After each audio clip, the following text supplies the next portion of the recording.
Sayın Atavatan YouTube kanalımızın izleyenleri, sizleri Türkmenistan gündemi haber bültenimizde hoş gördük. Haber bültenimizin bugünkü gündeminde öne çıkan haberlerimiz şöyle. Rusya Büyükelçisi, Türkmenistan ile ticaret hacmimiz artışta. Türkmenistan Petrol Gaz Konferansı'na hazırlanıyor. Türkmenistan Futbol Federasyonu Başkanı FIFA Başkanı ile görüştü. Rusya Büyükelçisi, Türkmenistan ile ticaret hacmimiz artışta. Rusya'nın Türkmenistan Büyükelçisi Alexander Blokhin, TASS Haber Ajansı ile yaptığı röportajında Türkmenistan ile Rusya arasındaki ticaret hacminin her geçen yıl arttığını kaydetti. İki ülke arasındaki ödemelerin ulusal para birimlerinde yapılması yönünde çalışmaların yapıldığını kaydeden Rusya Büyükelçisi, bu alanda iki ülkenin Maliye Bakanlığı ve Merkezi Bankası'nın çalıştığını ifade etti.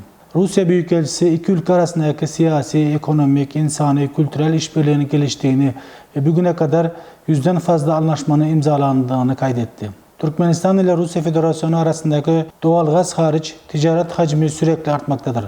2021 yılında ikili ticaret hacmi 865 milyon dolara ulaştı.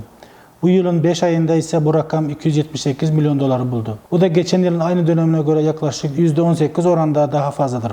Yani ticaret hacmi sürekli artıyor diye Büyükelçi konuştu. Rus Büyükelçisi Türkmenistan'dan Rusya'ya tarım ürün ihracatının arttığını belirterek Rusya'nın Gazprom şirketi Türkmenistan'dan geçen sene 10 milyar metreküp doğalgaz satın aldığını belirtti. Türkmenistan Petrol Gaz Konferansı'na hazırlanıyor. Türkmenistan Petrol ve Gazı 2022 forumu bu yıl 26-27 Ekim tarihleri arasında Aşkabat'ta yapılacak. Türkmenistan Devlet Başkanı Serdar Berdimuhamedov, Bakanlar Kurulu toplantısında bu etkinliğin üst düzeyde yapılmasını istedi. Türkmenistan Devlet Başkanı ayrıca petrol ve gaz, kimya, tekstil ve inşaat sektörlerinin üretim kapasitesinin ve gelirlerinin arttırılması için çalışmalar yapılmasını talep etti. Konferans ve eş zamanlı fuar organizasyonu Türkmen Gaz Devlet Kurumu, Türkmen Petrol Devlet Kurumu, Türkmen Jeoloji Devlet Şirketi ve Türkmen Forum yerli firması tarafından organize edilecek.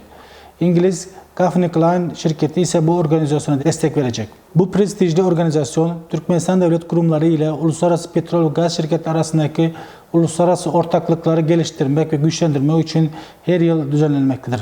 Konferansta yakıt ve enerji kompleksinin geliştirilmesindeki en son küresel ve bölgesel eğilimler, tabi doğal gaz boru hattının inşası, Hazar'ın Türkmen sektörüne yatırım çekme gibi konularda sunumlar yapılacak. Türkmenistan Futbol Federasyonu Başkanı FIFA Başkanı ile görüştü. Türkmenistan Futbol Federasyonu Başkanı Arslan Aynazarov, FIFA Başkanı Gianni Infantino ile Katar'ın başkenti Doha kentinde bir araya geldi. İki spor yetkilisi arasında yapılan görüşmede Türkmenistan'da futbolun gelişimi ele alındı. Toplantıda FIFA Başkanı 2022 Dünya Kupası'nın resmi topunu Türkmenistan Futbol Federasyonu'na takdim etti. Görüşmede Infantino, Türkmen futboluna başarılar diledi ve futbol alanında daha fazla işbirliği yapmak için Türkmenistan'ı ziyaret etmek istediğini dile getirdi. FIFA Başkanı, Türkmenistan Futbol Federasyonu Başkanı Arslan Aynazarov'u 20 Kasım'da El Beit Stadyumunda yapılacak olan Dünya Kupası'nın açılış maçına davet etti. Açılış maçında Katar ve Ekvador milli takımları karşı karşıya gelecek.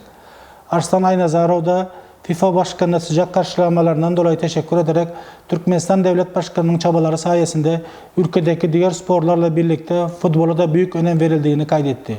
Türkmenistan Futbol Federasyonu 1992 yılında kuruldu ve 1994 yılında FIFA'ya üye oldu.